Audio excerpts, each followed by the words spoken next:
नमस्कार दोस्तों, क्या ये कंपनी आने वाले समय में अच्छा रिटर्न दे सकती है? क्या कंपनी नुकसान में तो नहीं चल रही? क्या कंपनी के स्टॉक को होल्ड करना चाहिए या बेच देना एक बेहतर विकल्प हो सकता है? इन सवालों के जवाब के लिए हमें कंपनी के नीचे दिए गए 5 फैक्टर्स की जांच करनी होगी। Number 1, returns history. Number 2, financial report. Number 3, assets report. Number 4, dividend history. Number 5, share holding pattern.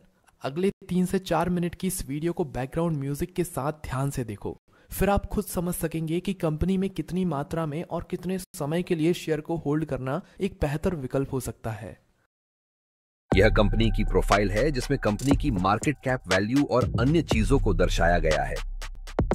Company के स्टॉक की वैल्यू में होने वाले बदलाव को ग्राफ के माध्यम से देख सकते हैं और इससे अंदाजा लगाया जा सकता है कि कंपनी के स्टॉक वैल्यू में कितना फेरफार हुआ है।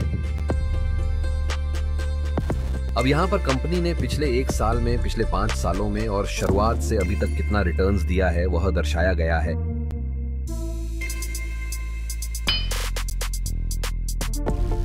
दोस्तों, अब हम कंपनी की फाइनेंशियल रिपोर्ट को देख लेते हैं कि कंपनी कितना रेवेन्यू और प्रॉफिट बना पा रही है, क्योंकि कंपनी को आगे बढ़ने के लिए अच्छा प्रॉफिट बनाना भी जरूरी होता है। तो नीचे की रिपोर्ट पर ध्यान दें।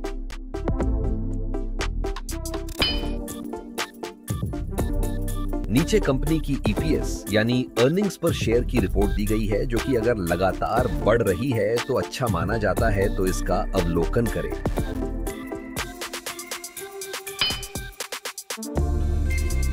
नीचे कंपनी की डीपीएस यानी डिविडेंड पे आउट रेशियो को दर्शाया गया है।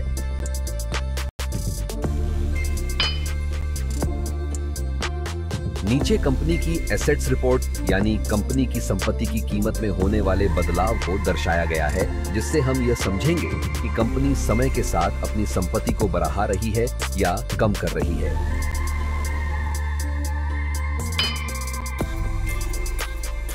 नीचे कंपनी की कैपिटल एक्सपेंडिचर्स की रिपोर्ट को दर्शाया गया है, जो अगर समय के साथ बढ़ता है तो यह कंपनी की ग्रोथ के लिए अच्छा माना जाता है।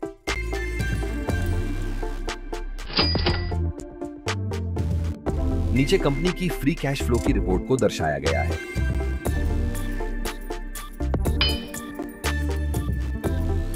नीचे कंपनी के द्वारा दिए गए पिछले 5 डिविडेंड की रिपोर्ट्स का अवलोकन करें और जानें कि कंपनी डिविडेंड के मामले में कैसी रही हुई है।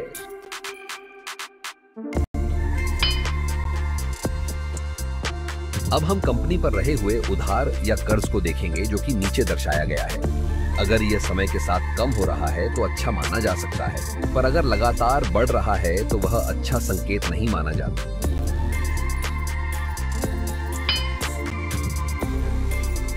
नीचे कंपनी के पास रहे हुए स्टॉक की मात्रा को देखा जा सकते हैं और उसके साथ साथ यह भी देखना जरूरी है कि कहीं कंपनी ने अपने स्टॉक को गिरवी तो नहीं रखा हुआ। अगर रखा भी है तो कितनी मात्रा में रखा गया है। कंपनी में म्यूचुअल फंड्स के द्वारा की गई होल्डिंग को नीचे दर्शाया गया है। कंपनी में अदर डोमेस्टिक इंस्टीट्यूशंस के द्वारा की गई होल्डिंग को नीचे दर्शाया गया है। कंपनी में फॉरेन इंस्टीट्यूशंस के द्वारा की गई होल्डिंग को नीचे दर्शाया गया है। कंपनी में रिटेल और अन्य के द्वारा की गई होल्डिंग को नीचे दर्शाया गया है। पिछली रिपोर्ट्स के अनुसार कंपनी में बड़े इन्वेस्टर्स कितनी मात्रा में रहे हुए हैं, उसके हिसाब से यहां हम रेटिंग देंगे, क्योंकि अगर कंपनी में ज्यादा मात्रा में बड़े इन्वेस्टर्स रहे हुए हैं तो वह एक अच्छा संकेत माना जाता है, और अगर न के बराबर ही रहे हुए हैं तो वह एक अच्छा संकेत नहीं माना जाता।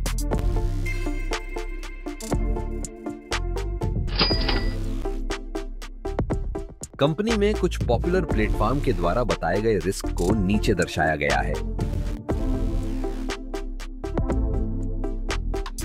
कंपनी में निवेश करने के कुछ ऐसे कारण जो कंपनी के स्टॉक की वैल्यू को तेजी से ऊपर ले जाने में मददरूप हो सकते हैं।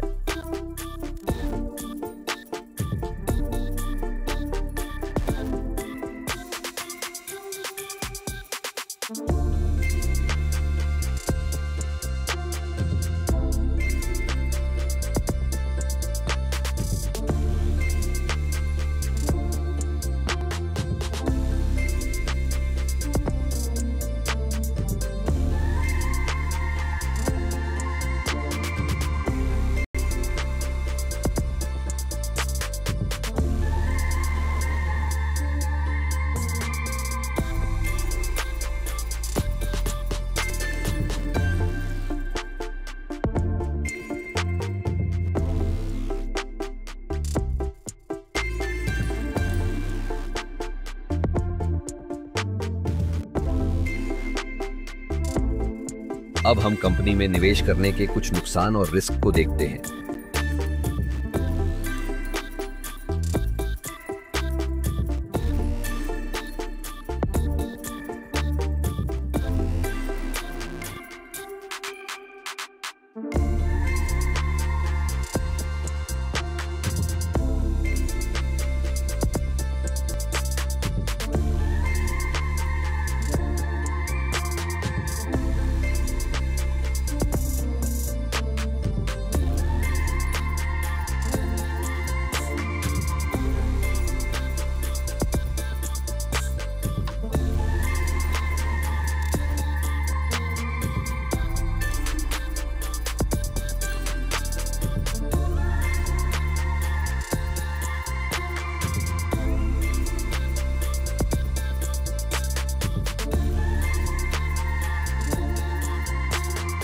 दोस्तों, स्टॉक से जुड़ी नई जानकारी के लिए चैनल को सब्सक्राइब करें और आप कौन से स्टॉक पर वीडियो देखना चाहते हैं हमें कमेंट करें।